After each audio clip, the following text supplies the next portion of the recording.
Can you tell I got a fresh cut today? Hey, brother! Barty Crouch Jr. What happened to this guy? And was he always evil? We know he's a good actor. He's able to flawlessly pull off being one of Dumbledore's own closest allies for an entire year right under his crooked nose. But gosh, anytime I go back to his trial in the book, I just can't help but wonder. Mother! Screamed the boy below, and the wispy little witch beside Crouch began to sob, rocking back and forward. Mother, stop him! Mother, I didn't do it! It wasn't me! Been practicing my, screaming for mom because I'm sad. No reason, don't ask. Mommy! The crime in question is, of course, the torturing of Frank and Alice Longbottom, and Barty Crouch Jr. sits alongside Bellatrix, Rodolphus, and Rabastin Lestrange. All Death Eaters with a much greater history, and for that matter, future of violence left in store. And even Sirius postulates that it's possible that Barty Crouch Jr. could have just been caught up in the wrong crowd. Was his son a Death Eater? Said Harry. No idea, said Sirius. I was in Azkaban myself when he was brought in. This is mostly stuff I've found out since I got out. The boy was definitely caught in the company of people I'd bet my life were Death Eaters, but he might have been in the wrong place at the wrong time, just like the house elf. The key thing to keep in mind here is that Barty Crouch Jr. is actually only 2 years younger than Sirius, and Lily, James, and the rest of the Marauders would only be 21 years old themselves at this point in the saga. Except that James and Lily are already dead, but... Mom? Yeah. So was Barty Crouch Jr. actually in league with the Death Eaters fresh out of Hogwarts, or was he just a really good target given who his father was at the Ministry? Like, on the one hand, we know that Death Eaters were being recruited right out of Hogwarts. Snape is our prime example, but then on the flip side, we also know that Voldemort isn't above using prominent wizards' children as pawns in some type of greater scheme. He's gonna kill me. And of course, while Barty Crouch Jr. is screaming for his innocence in a very convincing way, putting on a show is also kind of his thing, isn't it? So today we're going to try to dig through the wreckage of Barty Crouch Jr.'s devastating backstory.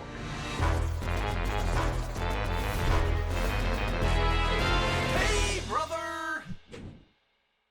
Let's start at the most logical place, the beginning. 13.8 billion years ago, there was a big bang. What? That's too far back, but bang. Okay, we'll start at Barty Crouch Jr.'s beginning, at least as far as we know. On one summer's eve, a young and spry Bartimus Crouch was strolling along the riverside. He'd left a single button open on his finely pressed shirt. You see, Bartemius, or Barty, as she called him, was, what, too far stale? This is juicy stuff. You don't want to hear about Barty Sr.'s first date with the future Mrs. Crouch? No. Okay, there was gonna be ankle. I'm just saying. You know, if I'm being honest with you, I don't actually blame you at all. It was basically the bureaucratic equivalent of a root canal. Romantic though. Anyway, I guess that fast tracks us to a young straw-haired boy who, for all intents and purposes, is making quite the splash at Hogwarts. Yes, my son has recently gained 12 OWLs. Most satisfactory. Yes, thank you. Yes, very proud indeed. Yeah, that's Barty Sr. when Harry and Crumb find him in the forest, but it provides vital information about what Barty Jr. was like as a student, which is to say, a very high-achieving one.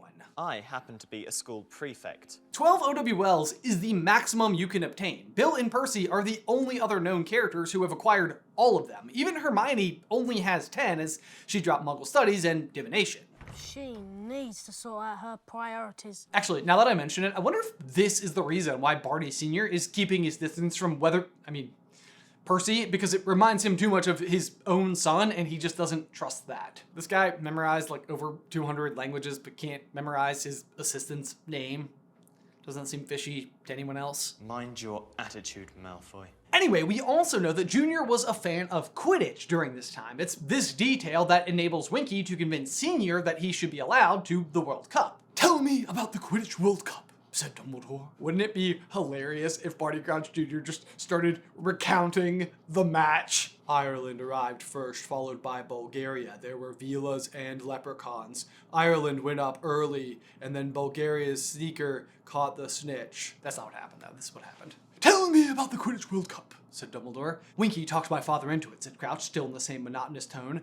She spent months persuading him. I had not left the house for years. I had loved Quidditch. Let him go, she said. Considering he's been imprisoned in either Azkaban or his own home for most of his life following his years at Hogwarts, he almost certainly loved school Quidditch. And that detail is more important than it sounds, and I'll come back to it later, but remember Quidditch. Otherwise, we don't have a lot to go on until his trial, which Harry is able to witness via the pensive in Dumbledore's office, and it's really where I think our story gets its legs. It's the trial for the attacks on Frank and Alice Longbottom, which, as a refresher, actually takes place after Voldemort's downfall. A group of 4 is walked into the courtroom. It's Bellatrix, Rodolphus, and Rabastin Lestrange, and a boy in his late teens who looked nothing short of petrified. He was shivering, his straw-colored hair all over his face, his freckled skin milk white. Barty Crouch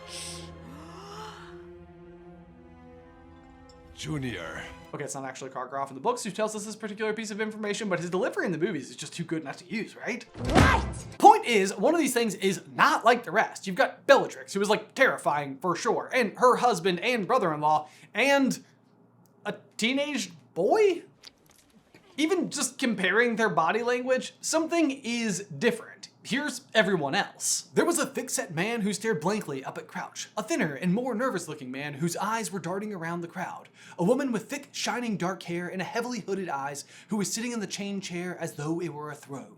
Consider the optics. Barty Sr. is leading the brigade against the Death Eaters. Case in point, this very trial, but also listen to how Sirius describes him. Oh, I know Crouch all right, he said quietly. He was the one who gave the order for me to be sent to Azkaban, without a trial.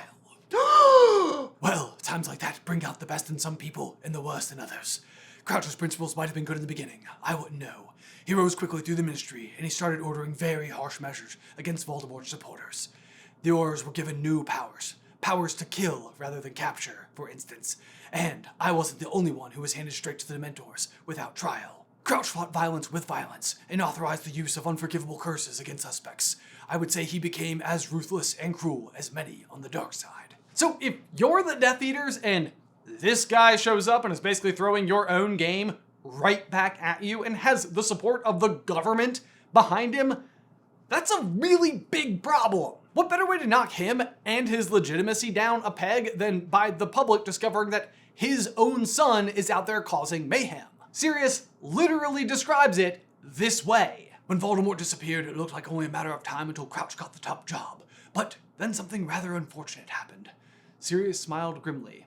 Crouch's own son was caught with a group of Death Eaters. He even goes on to say, the boy was definitely caught in the company of people I bet my life were Death Eaters, but he might have been in the wrong place at the wrong time, just like the house elf. At face value, the first comparison I think we need to make is almost to Draco Malfoy himself. From the moment we meet him, he is a straight up git. He's rude, he's mean, he is certain his dad is right about everything. Oh, my father will hear about this. My father will hear about this. And in time, Draco is even branded with the Dark Mark. I was chosen. However, not is all what it seems with Draco either. As much as he talks a big game, when push comes to shove, he is terrified. And not that Dumbledore, his own target, will somehow get the better of him, but that if he fails, Voldemort will kill him and his whole family. He's gonna kill me.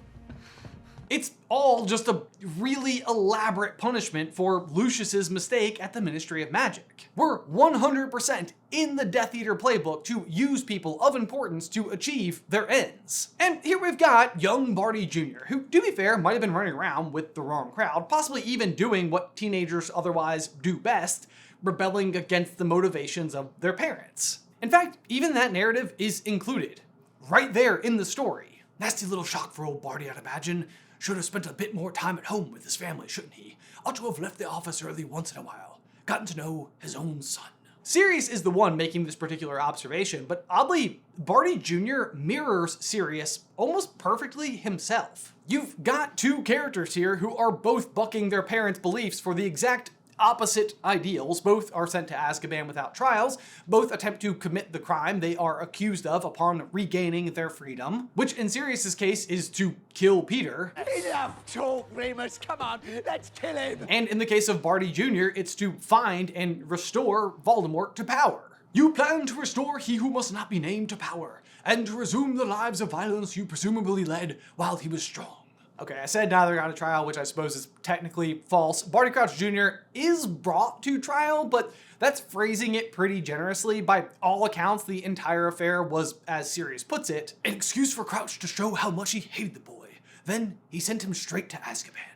a sentiment that Barty Crouch Jr. repeats under Veritaserum, but in a much different way. My mother saved me. She knew she was dying. She persuaded my father to rescue me as a last favor to her. He loved her as he had never loved me. Hated versus never loved, or is there a difference? Certainly there is, but the lines are very blurry in this case, and at the very least, one leads to the other.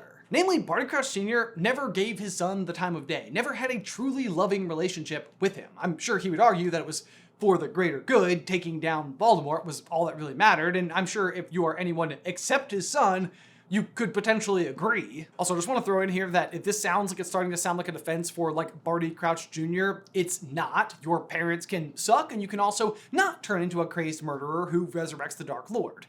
Maybe just a little therapy in there somewhere, right? Speaking of therapy, let's give a huge thanks to today's sponsor, BetterHelp. Let's face it, if you're chugging Polyjuice Potion daily, kidnapping Aurors, and spending your free time licking the Dark Lord's boots, chances are you've got some unresolved trauma, like a lot of it. I have lots of experiences with that, do you, Maddo? Might be time to talk to someone who isn't a magical snake. Thanks.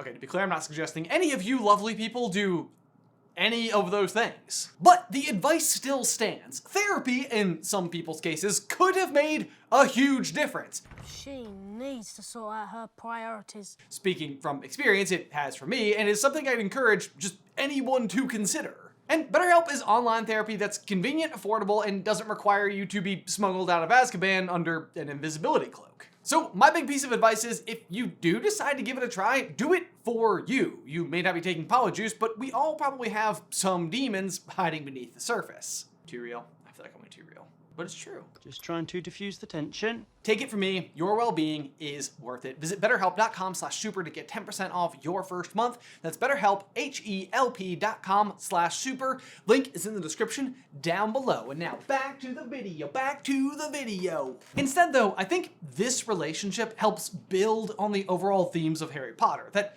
love conquers all, and that protecting the innocent will always be more important than punishing the guilty. No!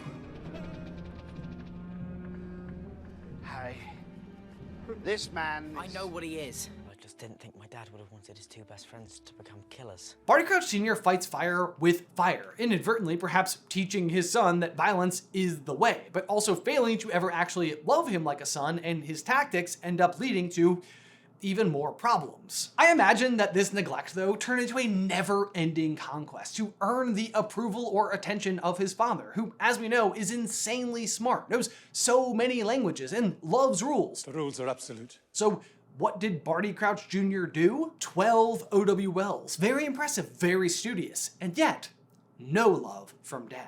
Instead, he found family and acceptance from those around him in Slytherin House, who in fact were very impressed by him. Your house will be like your family. And also, remember how I said Quidditch was important at the beginning of the video? This is that moment, because someone else who would have been in Slytherin House at this point in time would be Regulus Black. Regulus was also 2 years younger than Sirius and was the seeker for the Slytherin Quidditch team, which we know Barty Crouch Jr. loved Quidditch. And Regulus is someone else who gets caught up in the excitement of becoming a Death Eater, only to later regret his involvement. In the hope that when you meet your match, you will be mortal once more. So you could imagine how if you're Barty Crouch Jr. and you love Quidditch, and all of a sudden the cool Quidditch seeker likes you and invites you into this group, that could be appealing. By the way, I know Barty Crouch Jr.'s house is never confirmed, but as possibly the most cunning character in the entire series, I think we can safely assume it was Slytherin. He himself even says, "It hasn't been easy, Harry, guiding you through these tasks without arousing suspicion.